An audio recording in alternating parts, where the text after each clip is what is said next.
Hello everybody and welcome back to another LEGO build. I've made some progress on the room. You can see a little bit behind me, and again I want to do a tour once it's a little bit more completed, but for now I'm just trying to get a little bit here done here and there before work. I actually just came back from fishing for a little bit, so it's been a pretty solid day today, and I have about 10 or 15 minutes to do this video and then go to work, so I'll see how much I can get done beforehand. But behind me, this wall behind my monitor, I'm going to be doing like autographs, celebrity pictures, CGC comic books. It's probably a little bit hard to see from there. I want to outline it a little bit better in the future, but you can see some of the comic books and stuff. I'm a big fan of Carnage, so I do have the CGC of Amazing Spider-Man 361 back there. It's slightly crooked, which is going to drive my OCD insane, but I just haven't had the gumption to actually go back there and fix it. Behind me, I do have a lot more of my video game stuff set up as well. And finally got most of the colors over here to match as well.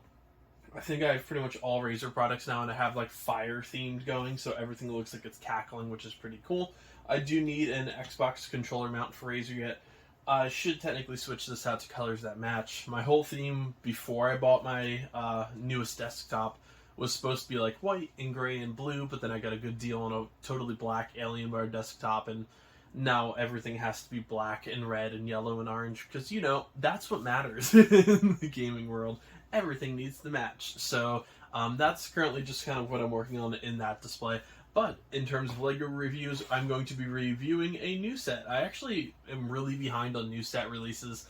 To be honest, I walked through Target a couple days ago, and I was looking specifically for this set, and I walked past and I'm like, wow, there's like 15 new sets up that I didn't know were coming out in August, and I just totally forgot. Like Main Street from the LEGO Creator Series, all the new city sets, and just so much stuff. So I definitely need to get into the next gear and actually start working on my city a lot more, getting that platform built and getting a lot more space so I can actually work on it. But we'll be reviewing today the brand new Star Wars set. This is going to be the 332nd Ahsoka's Clone Trooper Battle Pack, which is pretty cool. I know a lot of people are a little disappointed. Well, listen, if you're disappointed, it's because you're probably one of the people that were hoarding 332nd LEGO figures from the AAT set, and they were going for about $15 to $35 a piece, depending on the time that you were selling them. And now, obviously, this is going to drive the value significantly down. It is set number 75359, and it comes with 108 pieces and 4 minifigures. Now, the minifigures are going to be Clone Captain Vaughn, and then an actual, just 3 standard troopers behind him. Just as a whole, like, it looks okay. It looks kind of like a 501st Swamp Speeder style print, with just 3 minifigures and a clone captain that looks eh. So overall, I mean, it's cool. It's a battle pack. I'm never going to argue against one of these. They're pretty awesome, and it's really good, especially if you're going to be like battle building. I actually did just hang up a bunch of my picture frames, which are shadow boxes for all of my Star Wars figures. So once I get those shown off, these guys will be going in there as well, or at least Captain Vaughn will be. Not the other 3, because I already have one from the AAT. But on the back, pretty just similar. You have a little shooter on both sides of it, and that's pretty much going to be it. But yeah, so sorry, I'm doing my best to get these LEGO reviews out. I did just do the Bionicle one, and this is coming up about 2 days after that and building it. But I have, there's about a stack on a bookshelf next to me of about 30 sets that I have to build, of just things I've been accumulating, and then all of these new August 1st sets. And I still have the modular building in the back that I unfortunately lost a base plate to, so now I have to order that before I start that project, and it's just a lot. But thankfully all the bookshelves are built, so I'm actually able to start putting up a lot of my Legos on that side, or at least getting them out of their bags and starting the rebuilding process. I looked at doing the Ninjago City Gardens, rebuilding some of the damages to that, and I kind of broke one of the whole entire floors, and I'm just not ready to rebuild that set just yet. So when I'm ready, I'm going to rebuild all that. But yeah, so plenty of Legos coming for you guys. I just have to get around to actually doing all of them. So thank you guys so much for all the support, and I'll see you at the end of the video, everybody.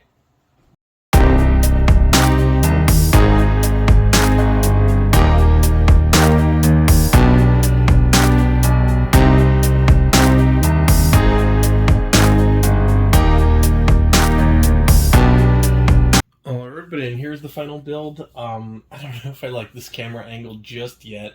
I'm trying to get it perfect, but I need to do some little like blackout curtains, and once I actually get the windowsill back there cleared up, and I'm deciding what I'm actually going to do back there, which I'm still leaning maybe a beach or something for my Lego City. I think that would be pretty cool, but until that's actually situated, it is going to just be a little bit of a side project. As for the build itself, it wasn't too bad. The Swamp Speeder has some cooler elements to it. I wish it would have done like maybe a little orange trim here and there, just something to make it look a little bit different. Because if you looked at it and asked somebody, what is that for? It looks like a 501st, which I understand the whole 332nd correlation with the 501st, with the end of the Clone Wars, I get it, but I just wish there was a little bit something, just like a little bit of orange accents, or just a little bit of orange trim, just something like that, but it's just a side feature at this point. It's a battle pack. You're buying it for the minifigures, which are pretty decent. You do have, of course, Captain Vaughn, which I didn't notice at first, and I actually switched it before my final review here. He does have a slightly different torso, which I didn't catch at first. He does have a small insignia up here, and then his back print is slightly different than the others, so you have a little bit there, but nothing too much to write home with. And then you have, of course, have an orange visor, which is a little bit different. So not bad, pretty decent minifigure. He'll be added to my display box over there of clones, of course. Then, and I did put two of these in there just because they are exactly the same. We have the 332nd Trooper. I know a lot of people are complaining that they don't like the holes on the side of it. I get it. I get that you don't want the little helmet holes in the side, especially if you're not going to customize it. It does look a little bit awkward, but at the end of the day, it's still a kid's toy, so I'm not going to complain too much about that. I don't think it's honestly that bad. It would be cool if maybe they would include one or two with holes in the side in case you want to customize, and a couple without. Maybe they could go that route in the future, just having that little bit of customization opportunities, but without sacrificing everything for people who do like this idea. Then, of course, we do have a small turret to the side. It honestly looks like a little spider. It is a little spit shooter. I just took out Town Hall with that. That was a nice shot. Right in the clock tower. Not too bad at all. But yeah, so little turret here. I might honestly, like, the Swamp Speeder, I don't even know what I'm doing with that at this point. I did buy it primarily to do the review and to get some more 332nd minifigures in case I want to do a big battle scene with them. Haven't entirely decided yet. I still want to do a huge battle of battle for Mandalore. I would love to recreate that whole scene, so we'll see, but that's all in the side works as of now until I get my bookshelf up and running for all the Star Wars battles. And then for the actual Swamp Speeder itself, again, nothing too fancy to write home about. You do have two weapons holders in the back. It came with a couple jetpacks, so I just have a jetpack sitting on the long rifle, which, honestly, not too bad as storage. I might rig something up or I would say, if I'm going to display this at any point, I'll rig something up to actually fit the jetpacks on it, which would be pretty cool, because you can definitely do that in here. Maybe redoing the back weapons rack, just adding like 2 levels or a 1x1 that can actually hold this, something like that. So definitely doable. And then I just have a shorter blaster on the side. Of course, you do have 2 seats for the actual pilots, 2 shooters in the front, and a pretty cool build right on the front with that angle. I do like these little panels as well. Those are pretty cool. I do like the smooth design with those larger pieces. I think that's pretty nice. And then, of course, you do have that circular back as well. And then some nice curves on the edges. So yeah, overall pretty quick build.